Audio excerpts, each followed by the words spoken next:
And we are live. How is everybody doing today? This fine January morning. Can everybody hear me all right? Good. Is that a yes or no?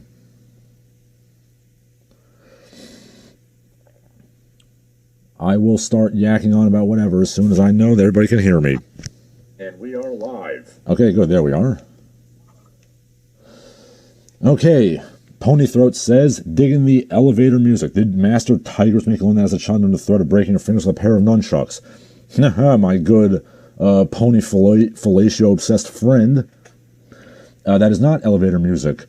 I chose that music very specifically. Since last Sunday was the 530th anniversary of La Reconquista, I started us off with a nice Francisco Tarrega classical guitar piece, the Arabian Caprice, Capricho Arabe.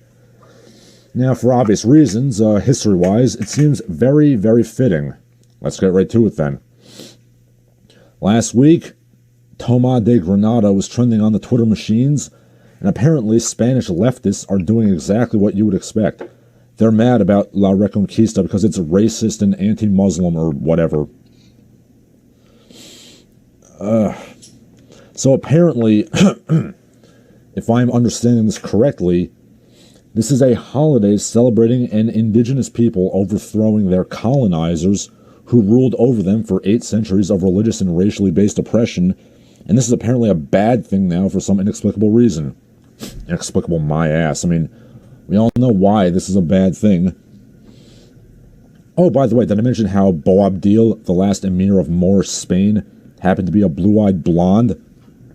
Yes, I wonder how this man of Moroccan ethnicity ended up being a blue-eyed blonde.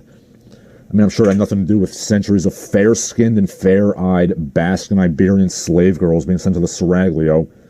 But hey, like I always say, the best kind of imperialism is sexual imperialism. I mean, why else would you get involved in imperialism, really?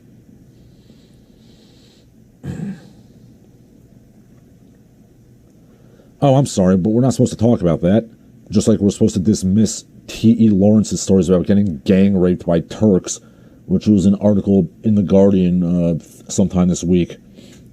Hey, look, the sons of the prophet love them some pale white women, or men in Tom Lawrence's case. And look, there's nothing wrong with that if it's consensual. But let's just acknowledge that it probably wasn't consensual. Yeah, the sons of the prophet are brave men and bold and quite unaccustomed to fear and all that. But imperialism is not a good thing when it's non-white people imperializing white people. I'm very much an anti-imperialist as a matter of principle, but that goes for everybody. And yes, I have seen leftist idiots claiming that the Ottoman Empire was not an imperialist power. Yes, the Ottoman Empire was not an empire according to these assholes. Okay, Ponythroat says the Zorro thing would have been more recognizable. Well, I happen to like Tarrega, so deal with it. Not to say that James Horner isn't a hell of a composer himself. I mean, he certainly is. But yeah, anyway, this whole issue leads us back to why leftists are protesting things. Because it's white people celebrating a victory over non-white people. You know, the non-white people being slave-holding, woman-snatching imperializers notwithstanding. Oh, and apparently Christopher Columbus was present at the surrender at Granada, so it's automatically tainted by colonialist evil or some such. Can modern leftists just admit that their politics revolve entirely around irrational, seething hatred of white people? Like, can they just come out and admit that? I mean, that is de facto the only thing holding the Democratic Party together, correct?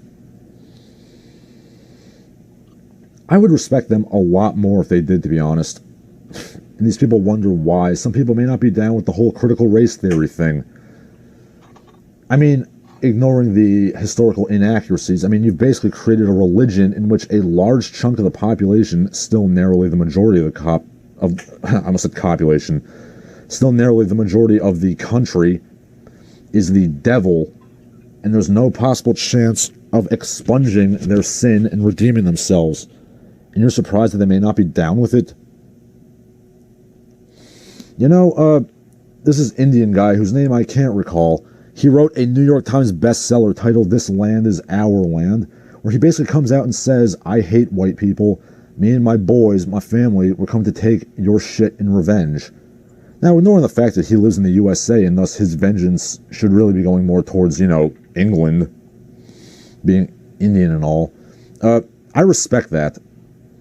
I mean, he's bold, he's honest, he comes right out and he says, instead of hemming and hawing and hiding his intentions beyond some, we just want equity, obfuscation crap. But no, we have to watch him do mental gymnastics to explain how, again, indigenes triumphing over their colonial oppressors is a bad thing in this case. And before anyone leaps in with the inevitable defense, I don't think anybody will, but just in case anyone does, no, the Moorish Emirates were not a kinder and gentler imperialism. Islamic slavery was not less harmful than European or American slavery. Cut that crap out. Ignoring how obtuse it is to claim that one form of conquest or slavery is less bad than the other, yeah, it really wasn't. Yeah, occasionally you had some tolerant rulers or whatever, that's true, but you also had many brutal and cruel rulers, and the Arab slave trade existed for 900 fucking years before the transatlantic slave trade was even a glimmer in the eye of some money-grubbing Iberian douchebag. So just imagine how many exponentially more slaves were taken across the Sahara than across the Middle Passage. And notice how white colonizers would never, ever get this pussyfooting. Well, some of them were nice, so therefore they were all nice. Pussyfooting. To look at my own country, I could point to somebody like George Crook, the old Grey Wolf, as a colonizer who was honorable, and he was fair, and he did actually advocate for Native American rights after his military tenure, which is all true. But I think it's fair to say he was the exception, not the rule. I mean, I don't see any assholes claiming that that was the standard practice, or that manifest destiny was a less bad form of colonialism. The way that some leftists will leap over themselves to claim that Islamic imperialism was better somehow. Would that my country's history would get the same soft-handed treatment that other countries' histories get. But let's take a look at some comments. None. None since the last one. Great. This is a bit of a digression. I'll just keep rambling on. But something that does really annoy me is the surprisingly common thread you'll see people talking about with regards to American history. Like, anybody could have colonized America. I mean, your history is bullshit. It's no big deal. Herp. I mean, while certainly not denying bad things that happened in American history, I mean, the colonization of America was a tremendous undertaking of bravery and effort, and that's just an objective fact. As I've said many times, I support teaching history, warts and all. But yeah, I'm sure the all-encompassing focus on superheroes and pop culture flotsam in our culture today is totally unrelated to the utter disparaging dismissal of American history. I mean, hell, I'd even argue that the superhero mythos at its core is a uniquely American genre that has been commercialized and homogenized. But that's a whole different issue. Yes, I am referring to how the 90s was the last decade that the Western, or really any movies based on American history, were viable blockbusters that cleaned house financially and critically. Almost as if the 90s was the last semi-sane decade in American history. But speaking of Spain, or more accurately, one of Spain's former colonies, police in Amsterdam beat the absolute shite out of a bunch of unauthorized protesters protesting COVID restrictions. If the phrase unauthorized protest fills you with a sense of immediate dread, congratulations, you're still sane. The fact that some think that one needs authorization to protest anything tells me more than anything else that we ought to do more protesting, just as a general rule. If your protest is authorized by the government, it's not going to affect anything. Like, do I have to explain this to you people? The government will only authorize you to express opinions and perform actions that it is not threatened by and that it approves of. It's like that old Soviet joke. Is it true that there's freedom of speech in Russia, just like in America? Yes, in America you can say down with Reagan and not get arrested. In Russia you can also say down with Reagan and you won't get arrested. I mean, I can't speak for the Netherlands. I'm not Dutch and I haven't ever been to the Netherlands. But, I follow the news and it's happening in a lot of places. Australia, Germany, a lot of places have had similar instances. I don't think it wouldn't happen here either. I mean, the petty tyrants are licking their chops at the thought of cracking the skulls of the uppity peasantry. And speaking of, Twitter had a horrifying post of some girl in New Zealand celebrating that she is now allowed to leave the quarantine zone for a whole 50 minutes. She was literally dancing about it. Yeah, if your response to being thrown into a glorified concentration camp is to sing and dance about it, you're a natural slave, alright? I'm sorry. You are born for servitude.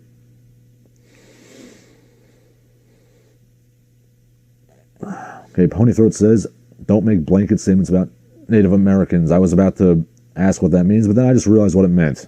Good one. Okay, there used to be a fine tradition of protest, upheaval, and even armed protest in this country, the USA. I've said it before, and I've said it again, the labor movement, which is where most of my remaining leftist sympathies lie, back in the 19th and early 20th centuries, like up until like the 1930s, really, the labor movement literally had running gun battles in the street with police officers and soldiers to fight for workers' rights. Look up the history of coal mining in West Virginia if you want to learn more about that. And I'm sure it's just a complete coincidence that popular culture utterly shits upon the rednecks. I mean, we couldn't possibly have anybody sympathizing with them and asking why working conditions in the economy are utter shite in 2022. And yeah, don't bother asking about why there's massive armories in many Rust Belt cities in America either. You know, the kind of armories where you go to play youth sports nowadays. They weren't set up in fear of foreign countries invading. They were set up to quell workers' riots and rebellions. For that matter, we also don't want anybody reading about instances where armed civilians fought the government. I'm aware that in the short term they lost, but it ultimately did improve working conditions, so I consider it a win. You want proof of the Second Amendment being used to fight against tyranny? There it is. I'm pretty sure those were all unauthorized protesters.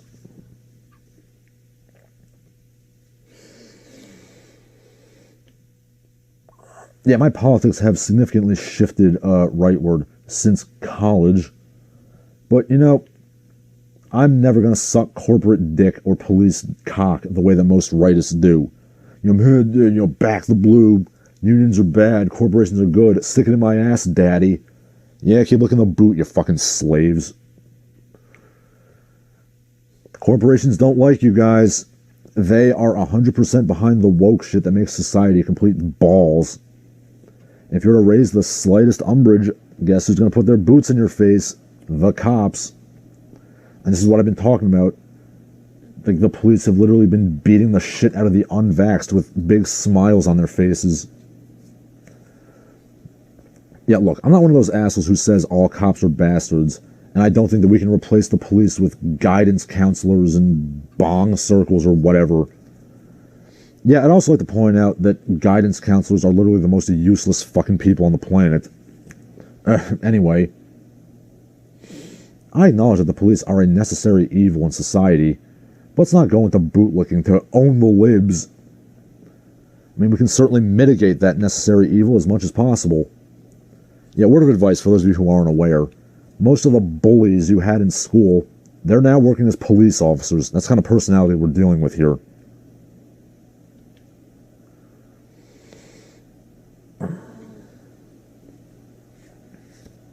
And I've read plenty of articles by former police saying that they hate the authoritarian bent modern American policing is going into.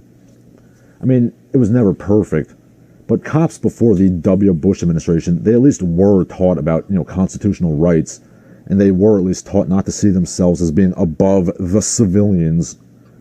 And, you know, they weren't literally being handed surplus military equipment because, derp, gotta keep up those Raytheon stocks. Yeah, I'm not gonna lie, though. I myself own stock in Raytheon and Northrop Grumman and General Dynamics because it's not like the military-industrial complex is going anywhere. So I figure I might as well use it like the dirty little whore that it is. Yeah, speaking of, this past year I've been doing so well financially, I now regularly have money to invest. And what do I invest in? Stonks and cryptos, of course. Most of my portfolio is in the stonks because, well, to be honest, I still think cryptocurrencies are an elaborate pyramid scheme that's going to collapse at some point. But I suppose I do want to get in on it before it collapses, so I put some money into the cryptos.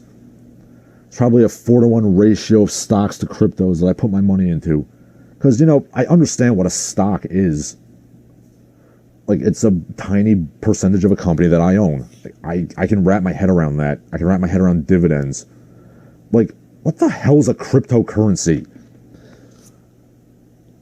Like, I'm sorry, nerds. Like, don't try to explain the blockchain to me. I don't get that shit. Doesn't make any sense. What the hell's an NFT? Like, how is a picture of a monkey worth anything? This is just fucking bullshit alchemy to me. And don't, like, please, if somebody can explain this in a way that's not completely obtuse, please tell me. I don't understand this. Okay, Ponythroat says, does anyone else feel that when a policeman is set on fire, the police need to rise up and send abusive letters to his grieving widow? No fraternizing with the enemy. Well, really, Ponythroat, it depends on why the policeman was set on fire. I mean, some deserve it, and some policemen are generally heroic. The best kind of stock is breeding stock. Well, we all know that's true.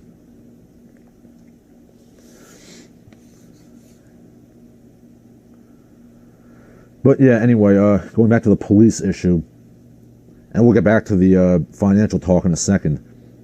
But yeah, my fingers are crossed that if we abolish the police, we'll go back to Wild West-style posses and bounty hunters, which is really the absolute best outcome we can get with this abolish the police crap if it succeeds.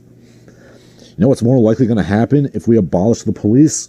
What is it you want in your depths of your ignorance? Orson Welles just yacked to me, so Titty2Cat has just subscribed.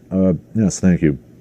By the way, that audio, if you people haven't listened to the frozen peas thing, I mean, for some reason, I find that one of the most hilarious things I can imagine. And frankly, if you don't find the concept of Orson Welles being yelled at by a bunch of cretins about a frozen pea commercial to be hilarious, I don't know what to tell you.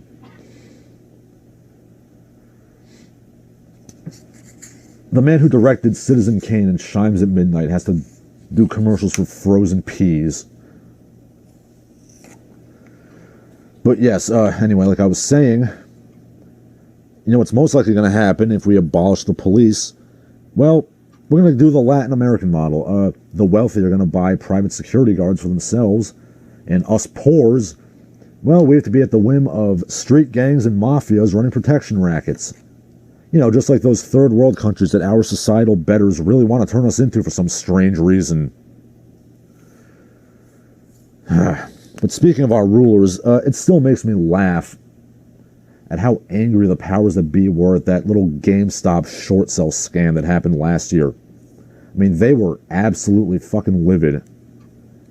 Also, was it last year or was it 2020? I honestly don't remember. But what I do remember distinctly is little Ben Shapiro just losing his shit about it. You know, these people... Wait, no, I gotta do the voice. You know, these people, they're treating the market like it's some kind of casino. How dare the little people run a scam? Only the big dogs can run scams, right, Benny boy? Yeah, somebody please explain to me how the stock market and the commodities markets and the bonds market, how they're not just glorified casinos. I mean, it's a casino that I actively engage in. But as far as I can tell, it's really just gambling. I mean, what are you doing? You're buying stock in the hope that it'll exponentially increase and make you rich.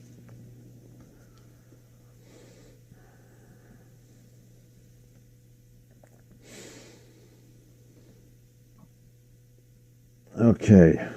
Let's see. Pony Throat is being very talkative today. I don't know why nobody else is talking, but whatever. Okay, Pony Throat says, cryptocurrency. Money that is marginally less fictional than a fiat, and that you... fiat currency, not the cars, of course, and that you cannot just print more of it when the leader of Israel needs another yacht. I mean, I suppose that fiat currency... I mean, it's all just monopoly money when you think about it. But, yeah, let's not pretend that Jews and Gentiles weren't both, you know, kicking this country in the balls when it comes to finance. You know, that nefarious Jew Woodrow Wilson setting up the Financial Reserve, I say sarcastically. NFTs are digital images with a definable original version. They're the pogs of the 2020s. You know, that actually makes a lot of sense, and that's a major reason why I feel like cryptocurrencies are going to collapse eventually. Because, I mean, at least pogs, you can play with pogs. You can't do anything with an NFT except look at your monkey picture. Speaking of, did anybody ever actually play pogs? Like, I was a little kid, like, I had, pogs. Like, I had a whole, like, tube of pogs. I never had a slammer, because I didn't even know you had to play a game with them. I thought they were just, like, a thing that you just, like, kind of had. Speaking of, there's a website that, it was like a...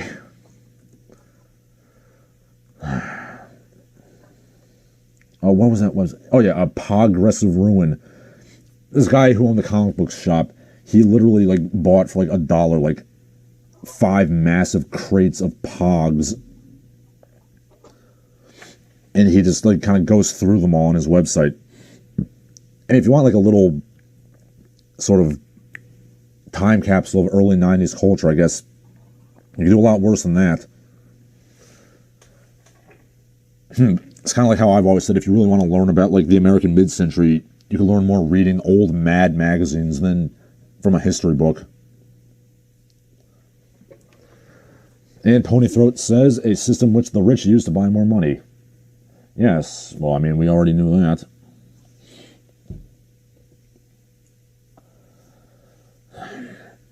But yeah, speaking of unauthorized protests and upheaval, going back to politics, how about that January 6th 1-year anniversary? It's January 6th, all day, every day, says the New York Times. This is just the dumbest goddamn thing to be traumatized about. You know, my literary patron, the publisher of several of my short stories and poems, Terror House on Twitter, which is totally not Matt Forney, wink, wink, nudge, nudge. Yeah, Terror House was absolutely right in this Twitter post about how January 6th was basically like the leftist sexual fantasy come true. You know, teeming hordes of sweaty redneck savages rampaging and pillaging the delicate flower of democracy. No, Mr. Darcy, stop it. You'll ruin my delicate maidenhead. I mean, it's kind of like the same reason why leftists constantly push the privileged fraternity white boy rapist narrative every so often.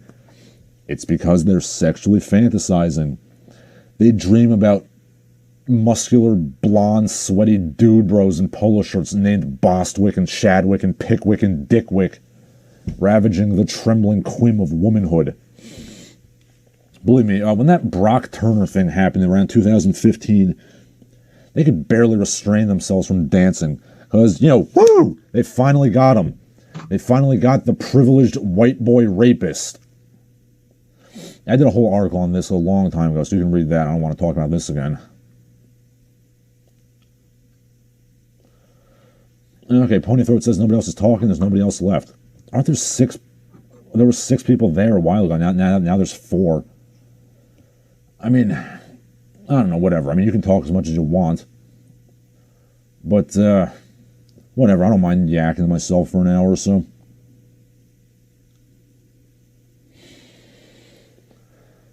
But yeah, about January 6th, fact check. Only one person was actually killed in the events of the rioting. It was Ashley Babbitt, a rioter. There were 2 fatties who died of heart attacks before the rioting, which says a lot about Trump's base, to be honest. Some meth head overdosed, again, saying a lot. I know a couple of the cops killed themselves afterwards, probably out of guilt or shame. But the actual rioting question, 1 death, and it was the rioters. And look, I'm not saying I necessarily support the January 6th rioters. I mean, the whole thing was fucking dumb. But it was just a dumb riot. It wasn't an attempted insurrection or a coup, or whatever they say it was. It was a bunch of dumbasses doing dumbass shit. I'm not going to lie. I did very much enjoy seeing Congress people cowering under their desks like the spineless leeches they are. Just as a matter of principle, I like seeing the wealthy and powerful being revealed as the weaklings they are. You know, bear in mind that these spineless pissants are the ones who send people to die in pointless wars. Now, if only we could inspire people to riot over things that actually mattered, I think we would affect a lot of positive change in this country. Let's get off the negativity. Let's talk some positive politics.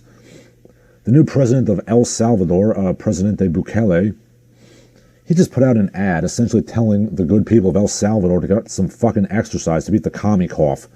And I am absolutely loving it. When was the last time that any American politician told the people to get off their fat asses and do some goddamn exercise? I think it was John F. Kennedy, actually.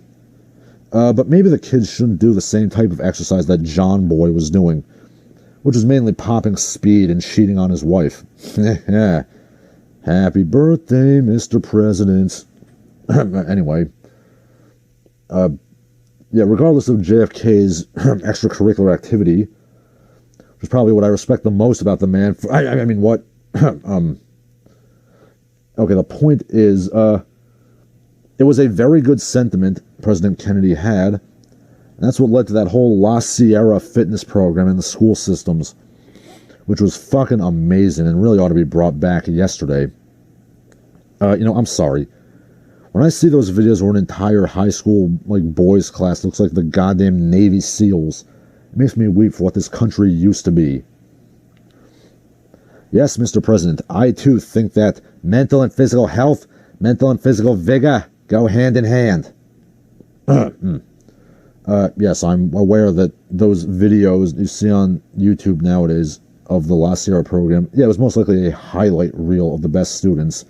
And I'm also aware that it was, low-key preparing the kids to fight the Soviet Union.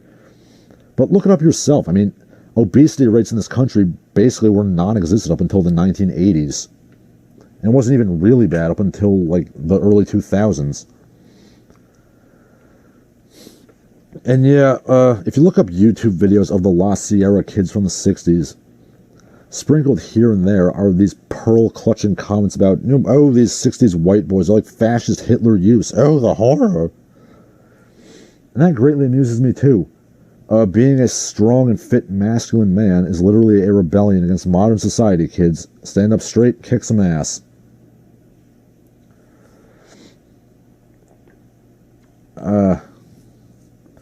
Okay.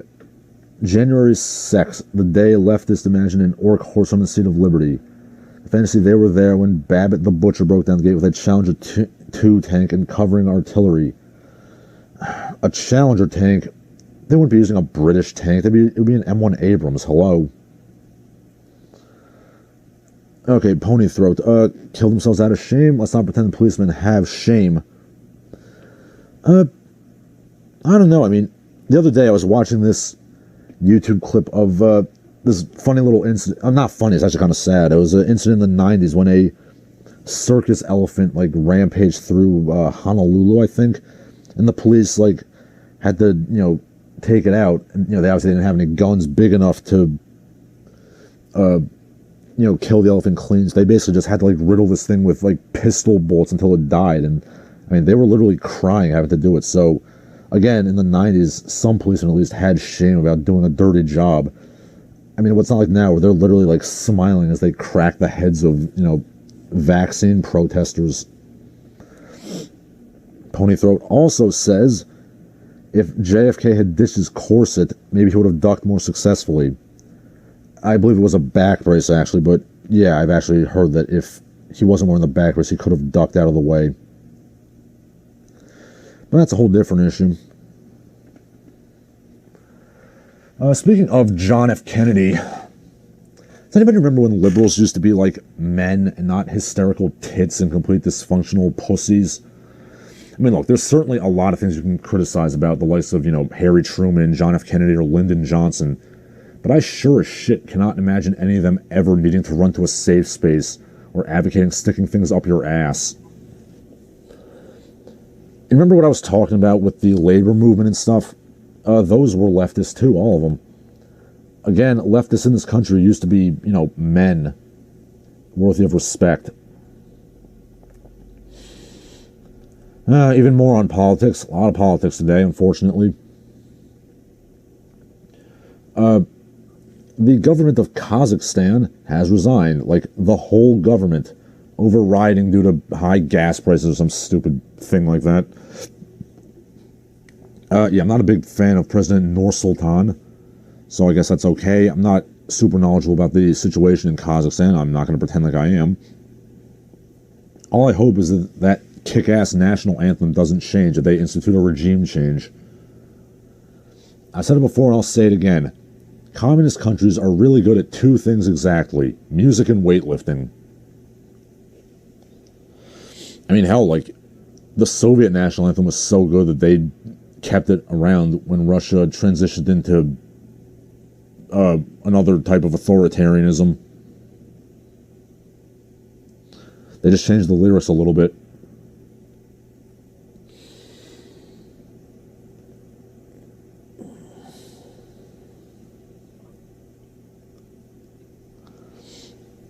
Okay, given the nature of the incident, those cops probably killed themselves in the same way that the private jet guy killed himself. I presume you're referring to Epstein? Yeah, it's, speaking of, let's pay attention to what Ghislaine is going to do, because she's in prison now. Let's see if she kills herself, wink wink. Anyway, leaving politics aside, but vaguely related to Kazakhstan, let's discuss whatever small-time, meaningless horseshit the Asian American community was bitching about this week. And I do specify small-time, meaningless horseshit, because as I keep telling you people, Asian sex bullshit is the only legitimate issue the community faces. Everything else is just, well, small-time, meaningless horse shit. Why do they keep bringing up this meaningless crap? This too I've addressed many times. Asians desperately want to be part of the oppressed minority cool kids club. But it turns out that Asians are basically better than white people, to say nothing of NAMs, at basically every possible metric. Oh, somebody's just gave me money. Mitchell Valentino donates $20. Thank you, sir. He can't chat, but he's listening while working. Okay, Pony Throat talking about the Kazakhstan thing. Yeah, the gas price hike is natural gas, typically used to heat house, not car fuel. My mistake, the article just said gas, didn't really specify. Well, then it's actually something life-threatening. But yeah, Asians are not allowed into the oppressed minority cool kids club, and the NAMs know it too. And why do you think they've recently been pushing for Asians to be seen as white adjacent? I mean, let's be honest, if white people just all disappeared tomorrow, it would take about 5 minutes before they start bitching about Asian privilege, and we all know it.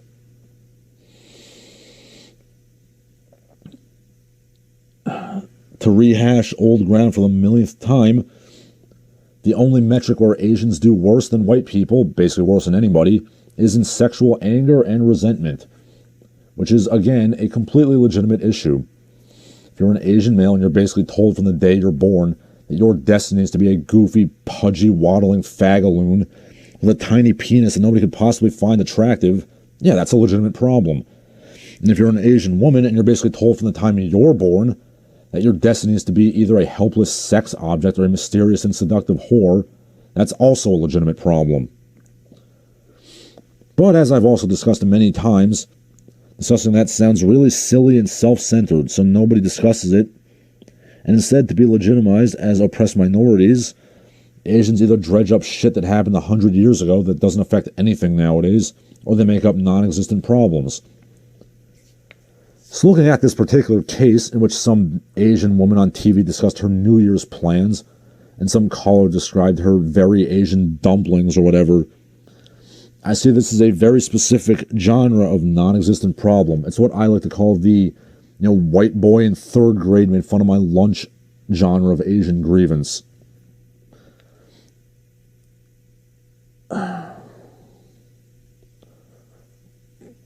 Okay, Pony Throat, still talking about Kazakhstan.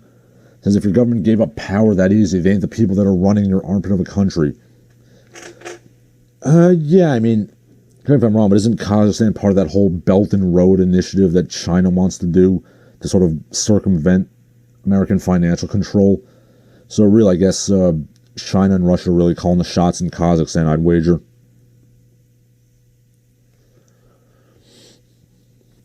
But yeah, going back to this stupid dumpling nonsense. I mean, look, it was a stupid phone call made by a stupid asshole. Like, I'm not saying it wasn't a dick thing to do, but I just don't see why this douchey phone call has to be a national story.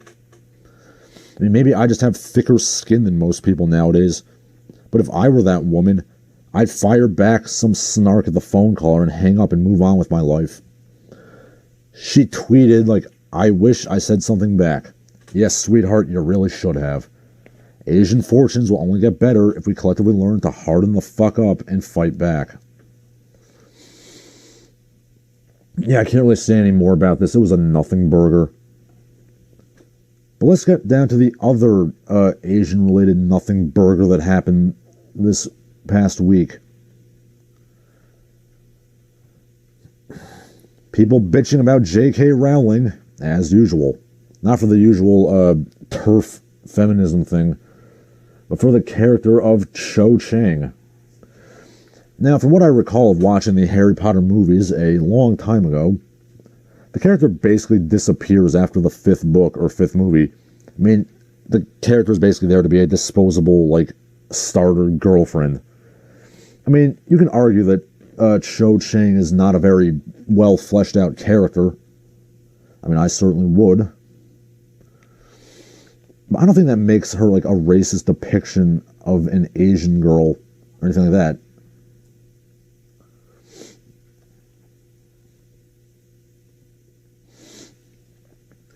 I mean, everybody's like, bleh, you know, J.K. Rowling hates Asian people. She made up a fake name. And yeah, I'm aware that Cho is a Korean surname and Chang is a Chinese surname. I'd attribute this to ignorance rather than deliberate racism. The Chinese translation of the books changes her name to the radically different Chu Zhang. Q-I-U.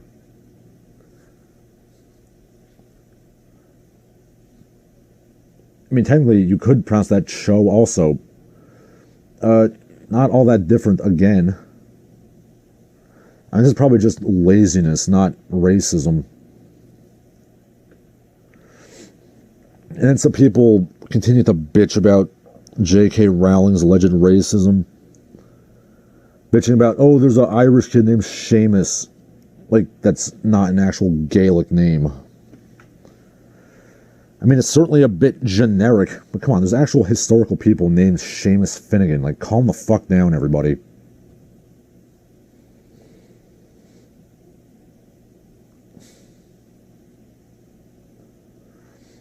Okay, my mother, Pony Throat again, says, my mother worked with a Chinese guy who would say things like, you take dish, washy, washy. He spoke English perfectly fine, just not where people would see. I mean, yeah, I mean, I guess I can understand why, maybe for his own amusement, he kind of puts on, like, the fake accent, you know, sort of Mr. Miyagi style. Okay, but yeah, I mean, there's been times where I'll occasionally put on, like, a fake Asian accent just for my own amusement, or if I want to play dumb for whatever reason. Okay, Pony Throat says, not the most famous Cho of them all, Vietnamese. I'm not aware of any famous Vietnamese people named Cho.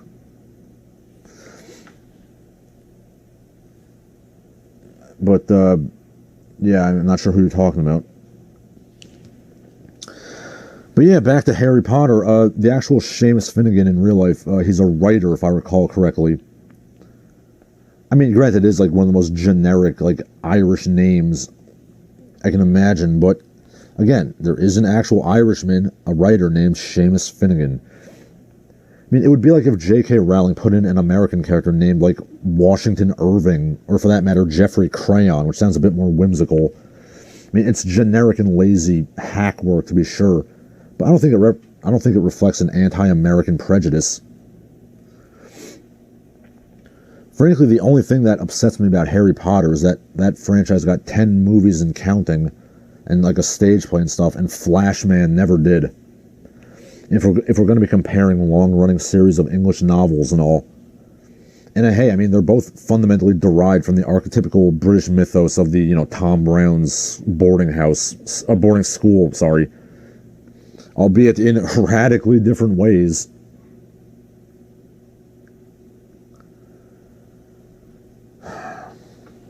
I mean, Flashman only got one crappy movie. I don't see why the BBC hasn't done a massive miniseries about Flashman. Like, each book could be a season, or series as they call them. I mean, I think it would satisfy everybody. I mean, it's got historical pieces. You can have all the fancy clothes and finery. It's about the Victorian Empire, so you can have, you know, lots of action and warfare, but also lots of diversity and people of color. And the main character is an aristocratic jagoff who shows some fairly bigoted viewpoints and is a sniveling coward. So you could even cram in some white people bad narrative. Now, why haven't they done that? Well, I assume it's because George MacDonald Fraser was, in addition to being a hell of a writer, he was a meticulous historical researcher, and thus all of the real historical figures he uses in his novels and their context therein are portrayed accurately. Which is to say, he portrays them warts and all, and we can't have that for, you know, people of color. We can't portray people of color as three-dimensional figures. We can't portray the historical villains as people with some admirable qualities. Even though one could argue that, in some cases at least, the books present a very clear anti-imperialist bent. At the very least, an anti-incompetent imperialist bent. Yeah, Fraser takes the sort of Rudyard Kipling sense that, if you must imperialize, do it competently and with as little harm as possible. Why is it that when civilization talks to the heathen, civilization always chooses the most arrogant, short-sighted, obstinate clown they can possibly find? Says Flashman in regards to William Allison, an American senator of unbelievable stupidity and flatulence, according to him.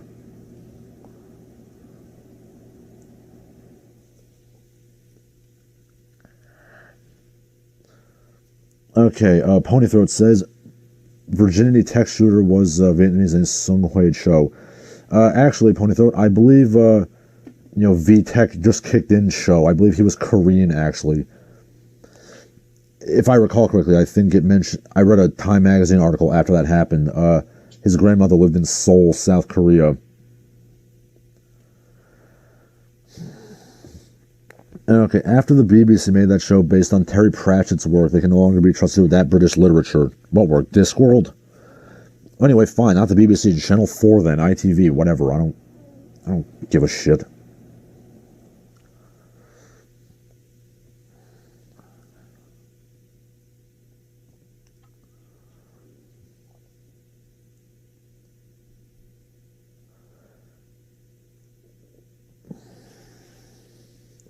Oh, yeah, actually, no, I take it back. Wait, I don't take it back, but, yeah, the V-Tech shooter show, he was 100% Korean. Wesley Yang, in his book, The Souls of Yellowfolk, he specifically mentions that, yeah, so sorry, dude, you're mistaken. He was not Vietnamese. So what else happened this week? Everybody's favorite wacky hobbit, Patton Oswalt, got in trouble. And what was his crime? Appearing on stage and performing a set with Dave Chappelle, his friend of 30 years and collaborator. Dave is a TERF, remember, and he had the audacity to defend, drumroll please, J.K. Rowling. People, Patton Oswalt's not a goddamn TERF, okay? He may look like a fat lesbian, but he's not a TERF. More to the point, Patton then posted on Instagram a post that basically said, look, I don't agree with Dave's views. We've been friends for almost 4 decades. I'm not going to stop being friends with him just because I disagree with him. Nonetheless, he proceeded to apologize repeatedly for the hurt his actions caused. This went over about as well as you'd expect, or went over about as well as Patton trying to go over a pommel horse. And everybody's dragging him. Leftists are dragging him because he's a transphobe. He didn't go far enough. And rightists are dragging him because he's an apologizing beta cuck.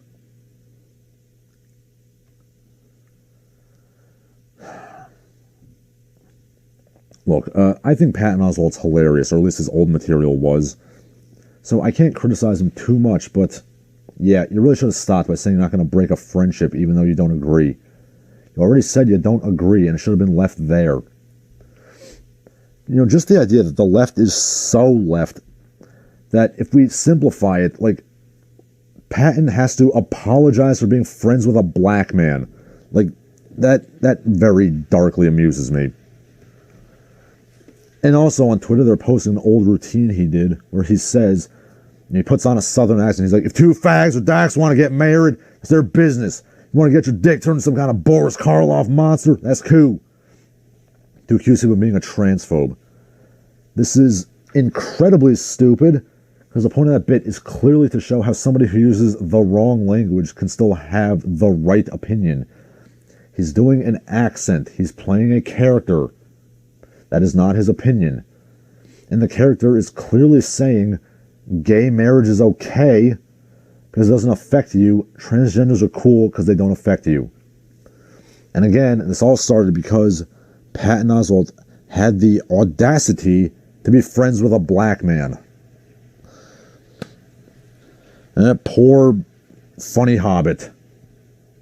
I hope he gets over this soon, Patton.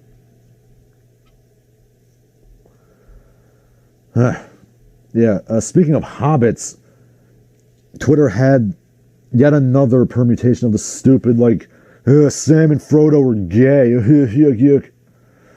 And every time I hear somebody saying that, I just want to put my fist through the wall. Like, you fucking assholes, they're not gay. how many times do I have to go over this? They were very good friends. Tolkien based Frodo and Sam's relationship on the camaraderie between soldiers in the army, which he saw firsthand fighting in World War I.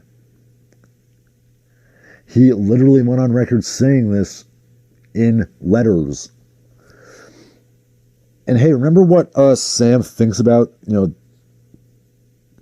he's on Mount Doom to keep going instead of just dying there? Oh, that's right. He thinks about Rosie Cotton, his girlfriend who he wants to marry. And what does he do when he gets back to the Shire? He marries Rosie Cotton, and they have 13 children. Yeah, I'm sure gay dudes have 13 kids with their girlfriends all the time.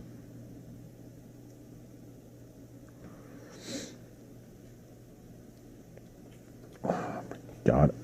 Like, these people, have these people never had, a deep friendship with someone of the same sex? Can they not conceive of any kind of relationship that doesn't involve hammering each other in the ass? These fucking idiots. J.R.R. Tolkien was a tweed-wearing, pipe-smoking Victorian gentleman. He was not writing about butt sex, okay? Jesus fucking Christ.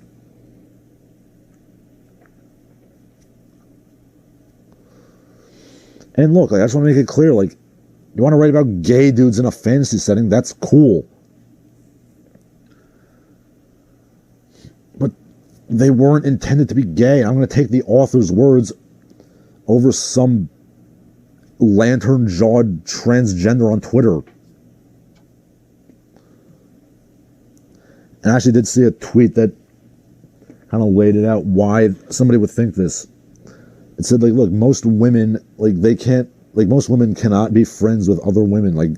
They don't know what it's like to have a deep friendship. They can't conceive of any non-romantic or non-sexual relationship. That might be the case, actually. Okay, Pony Throat says, opinion on Pol Pot, the short bus commuter of communist dictators. I don't know, I think the Kim dynasty in North Korea might challenge for that title. But yeah, the Khmer Rouge was fucking stupid. I mean, when communist Vietnam is you guys are too fucking stupid for us to deal with, and they violently kicked them out. That kind of says it all, doesn't it? There was such a bunch of incompetent fuck-ups that even other communist governments were I've had enough of your shit. Okay, Ponythroat says, you cannot tell me that the Grand scene was a metaphor for going in dry. What the hell was the Grand scene? I don't remember that. Oh, so I'm looking up the Lord of the Rings wiki. Grand was a big battering ram that they used, was it the Battle of Minas Tirith? Yes.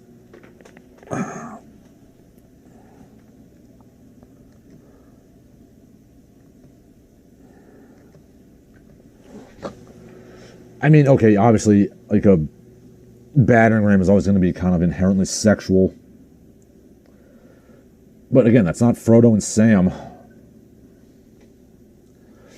I mean, it's orcs, ravaging the delicate quim of, the men of the West.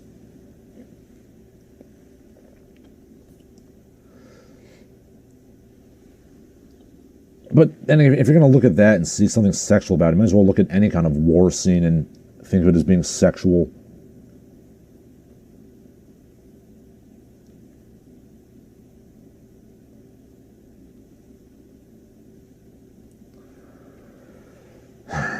Yes, Ponythroat says the people with glasses were so smart they should have taken them off when they saw the Khmer Rouge goons coming. Yeah, like I said, the Khmer Rouge was...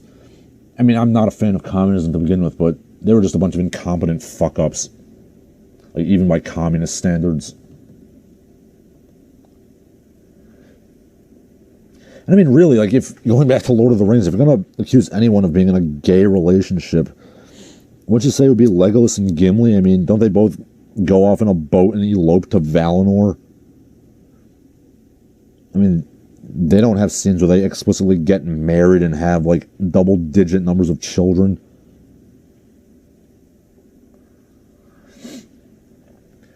And now that I think about it, that's probably why they didn't have that Tom Bombadil scene in the movie, because, I mean, if you're wanting to, like, dissuade the gayness of the Frodo-Sam relationship, you probably want to leave out that scene where they run naked through the grass together.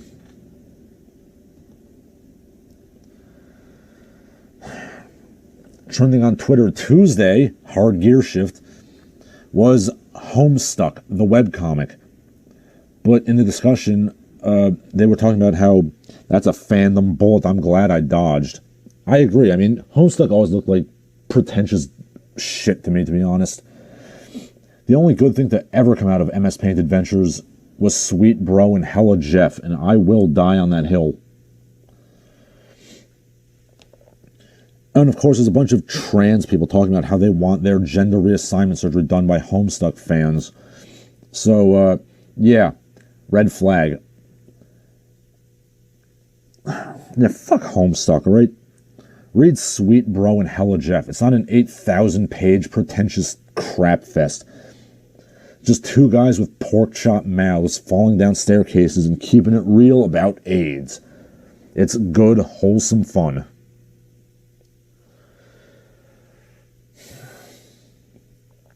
Vaguely related to Lord of the Rings in that it's an unrealistic fantasy, in literary news, football player Aaron Rodgers proudly points out his copy of Atlas Shrugged on his bookshelf.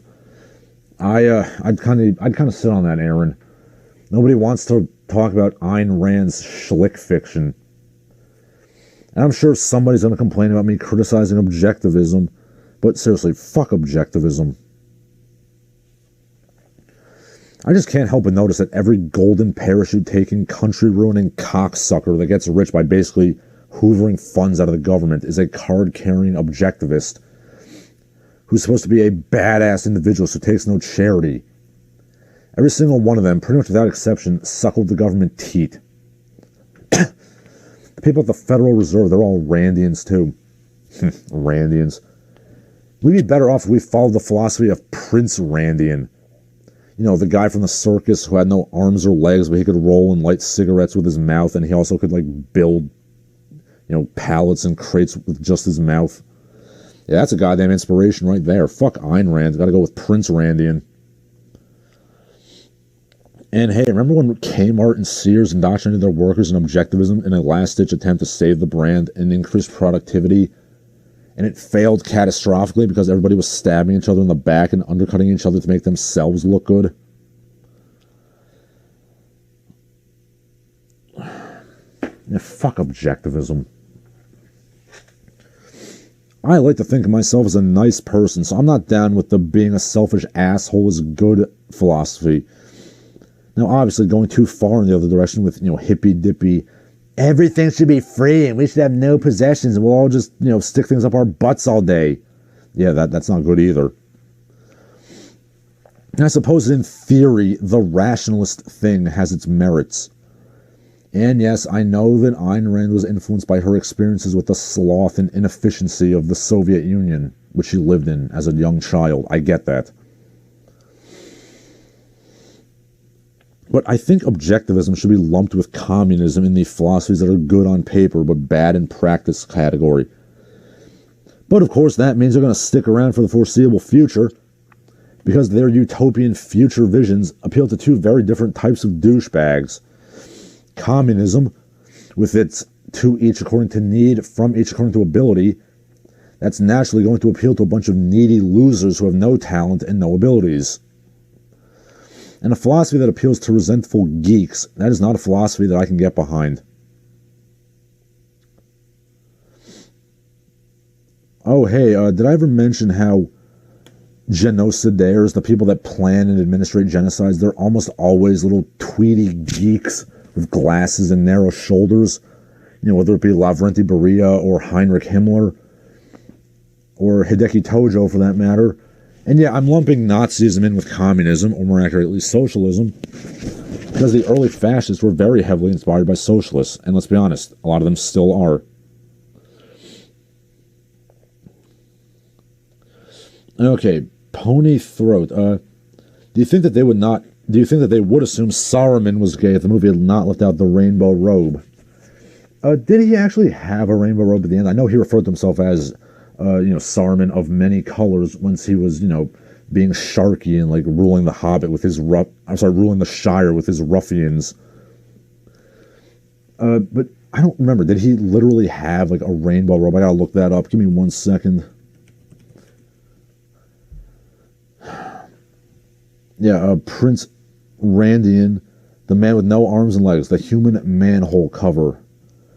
Hey, Prince Randian had a bunch of kids, so he obviously had one organ that worked pretty damn well.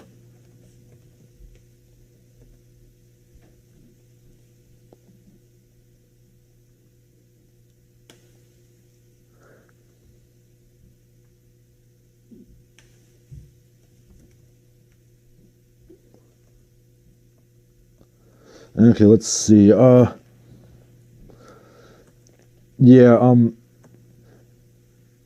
really can't find anything about him literally being, when he was Saruman of the Many Colors. I don't see anything about him literally, like, wearing a rainbow robe. Ralph Bakshi's animated Lord of the Rings did depict Saruman of the Many Colors, but he wore red.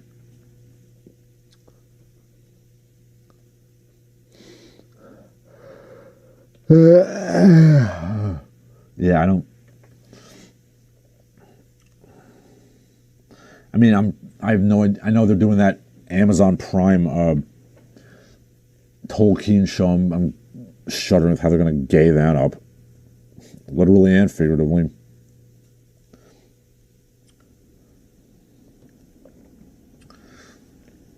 Okay, Saruman had a color-changing robe. It would look stupid in live action. But the question is, would it have looked as stupid as Tom Bombadil and his stupid little, like, folk songs and, howdy howdy ho. Fucking bullshit. But yeah, anyway, back to objectivism. Objectivism, on the other hand, appeals to guys who are probably a little smarter than average, a little more talented than average, but are still kind of geeky, and thus they feel that they deserve to rule over the peasantry after winning their place in cutthroat economic competition. It's still a form of resentment. That's sort of one day you're going to get yours, teenage resentment. Aaron Rodgers also has a copy of Behold a Pale Horse. So maybe he's just insane. Speaking of Behold a Pale Horse, one thing I will say about Billy Cooper, he did actually practice and die for his beliefs, unlike both Ayn Rand and Karl Marx. For those of you who are not aware, Ayn Rand lived out her last days taking Social Security and living in subsidized housing. And, please, spare me the goddamn crap about, the government took her tax dollars, so she's getting it back. I've lived in desperate poverty. The kind of poverty where you have to choose between buying food and paying rent. I had to steal from grocery stores to survive. I was working a private sector job where I paid taxes and I never took a penny from the public dole ever. So I guess that makes me an objectivist Superman.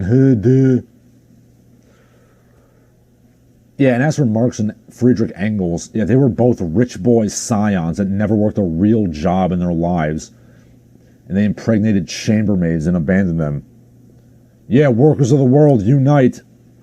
Fucking assholes. Yeah, don't trust any philosopher that does not practice what they preach. Don't trust any philosopher that isn't jacked. You listeners know that already.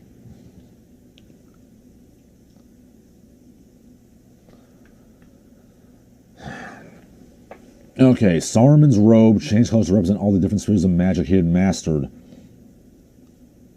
Or the leftist interpretation is sexual orientation of the hour.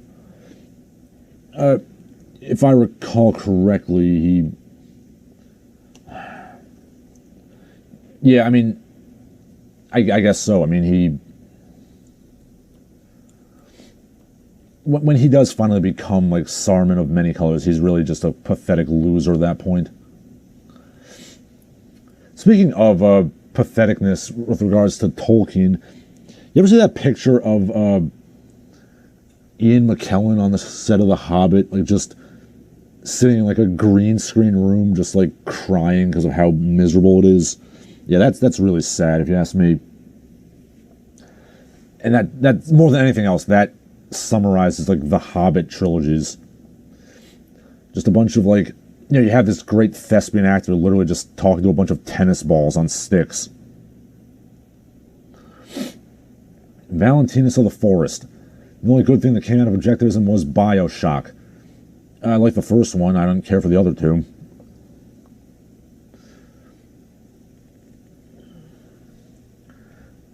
In other news, that woman who sells bottled flatulence is hospitalized from farting too much. Yeah, like this one was literally like just mainlining like protein shakes and like cans of beans and stuff, and she literally put herself in the hospital from like just too much stomach pain. I don't know, just the fact that this woman was able to make thousands of British pounds a month, like 20,000 pounds a month, by selling stank gas.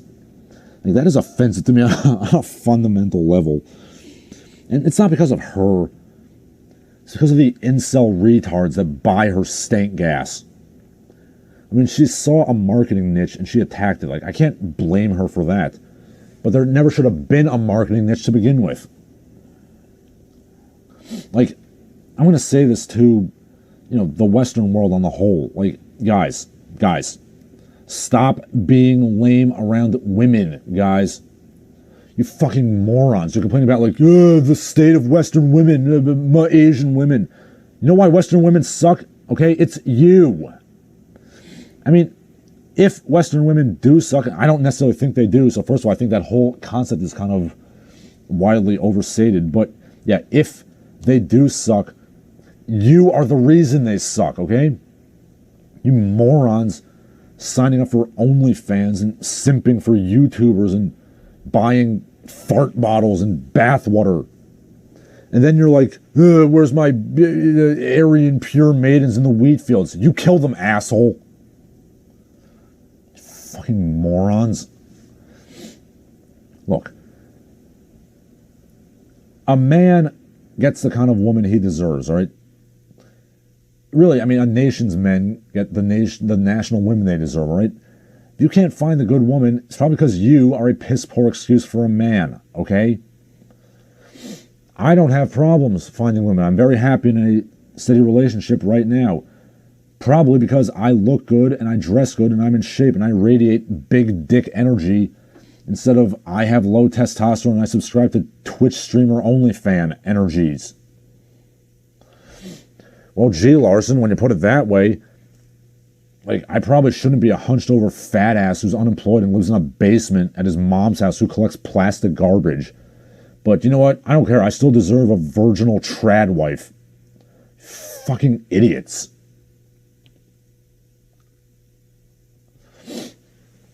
Okay. Ponythroat says, if somebody replaced the content of those jars with phosgene, nothing of value would have been lost. Yeah, you got that right. Phosgene, it smells like musty hay.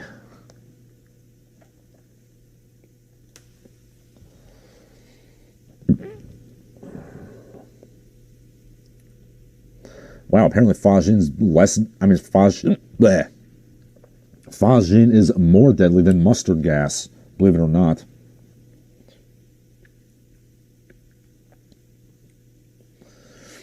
Valentinus of the Forest says, simps are the bane of civilization. Yeah, you got that right.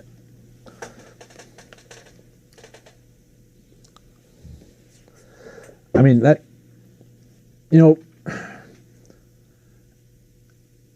is going to sound kind of cringe, but I really think that, like, sex ed classes have to adapt a little bit to the modern times, because sexuality in 2022 is radically different than anything, really. I mean, I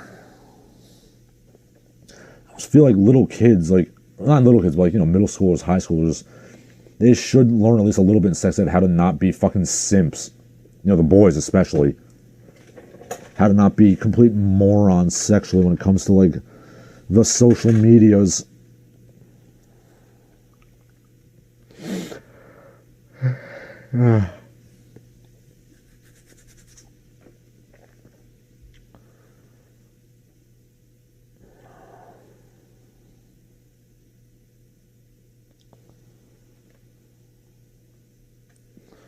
Alright, that's basically all I gotta say for today. If anybody else wants to say something, you can. You know, I'm gonna give you a minute or so. I'm gonna give you a minute or so to, like, you know, post your last questions or, you know, yakety yaks about whatever. And if not, then I'll be heading out. Okay, let's see what you people have to say. Give you a minute.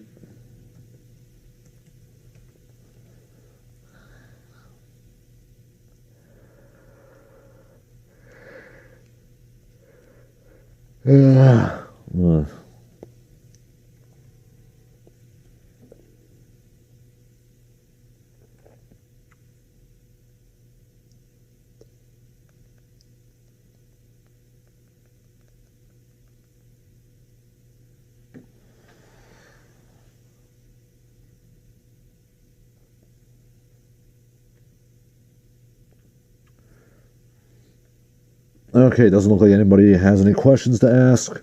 So, for Larsen Halleck, I remain Larsen Halleck. I will see you all next week.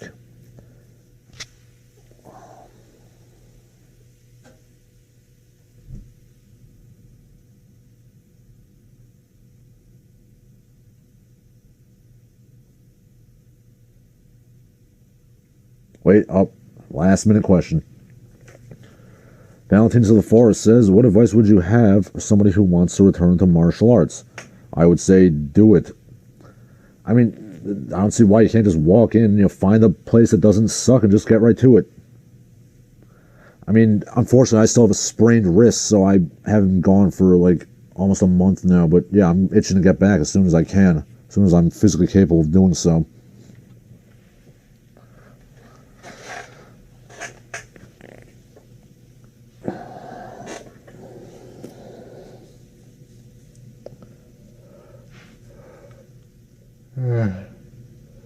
Man.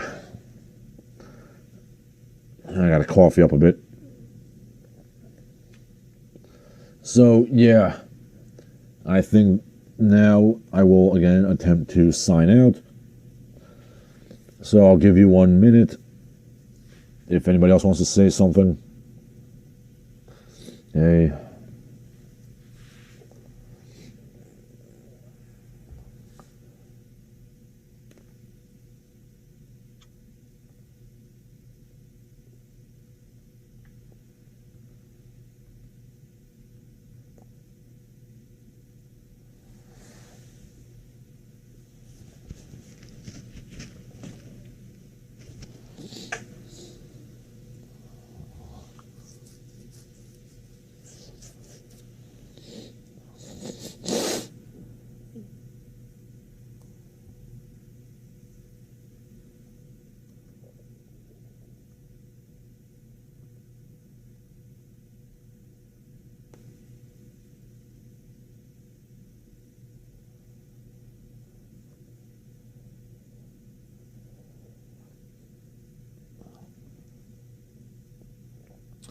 Okay, so for Larsen Halleck, I am Larsen Halleck, and I will see you next week.